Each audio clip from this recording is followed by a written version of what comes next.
Hey everybody, welcome back to another String Tip Tuesday. Today I'm going to talk about how to cut strings out of a racket. There are three major methodologies that I know of. I'm sure there are others that I don't know of.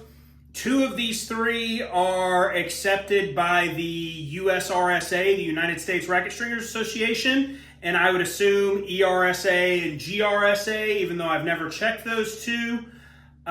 But the third one, which is the one I use most often and is most often used by tournament stringers, is the one that realists advocate for, even though if you do it during the USRSA MRT exam, it's an automatic fail because it's not the way they want the strings cut out. So your first one, pretty standard. It's in the book, I think everybody knows this one. Locate the middle of the string bed.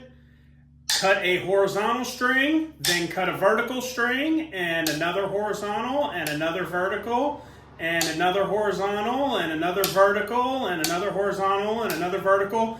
And you just make your way around the string bed in sort of a circular pattern and waste a tremendous amount of time, but it's relieving pressure on the frame equally or whatever.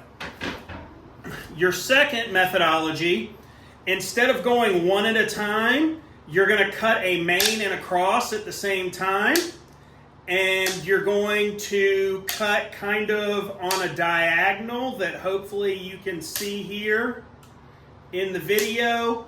Again, kind of a waste of time in my opinion. Sure, you're releasing the tension in the string bed evenly or whatever they want to claim, but kind of a waste of time, and you end up with some really long strings and really short strings, so it actually takes even a little bit longer to get the strings out of the racket in my opinion. The third methodology, which is my preferred methodology and what I have seen more often than not in tournament stringing rooms, and some guys do it a little different. I've seen folks that take the actual cutting shears. These are Kimony. I've just got some additional grips on them.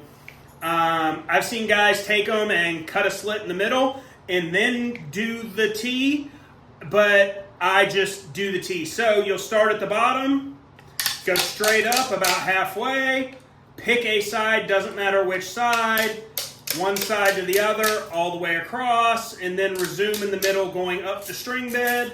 And then I stick my clippers through and separate the strings so they come out easy. But as you saw, that takes all of 7 seconds even while explaining it, and that's on a slow day. The tension comes off the strings and off the racket so quickly that it doesn't cause any real damage or deformation of the frame because it just happens in such an accelerated manner. So finish cutting these out here. Again, I'm going to pick up where I left off with my T methodology and not use the other ones that take a little longer.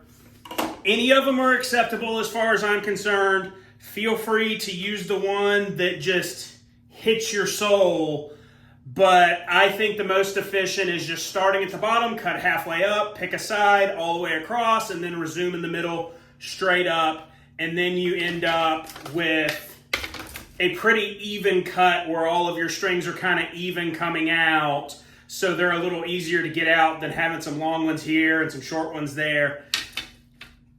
As a reminder, if you liked what you saw today, please like the video. If you have any questions, leave them in the comments down below. If there's something in particular you'd like to see, please let me know. That's all I got for you today. Thank you for watching, and see you next time.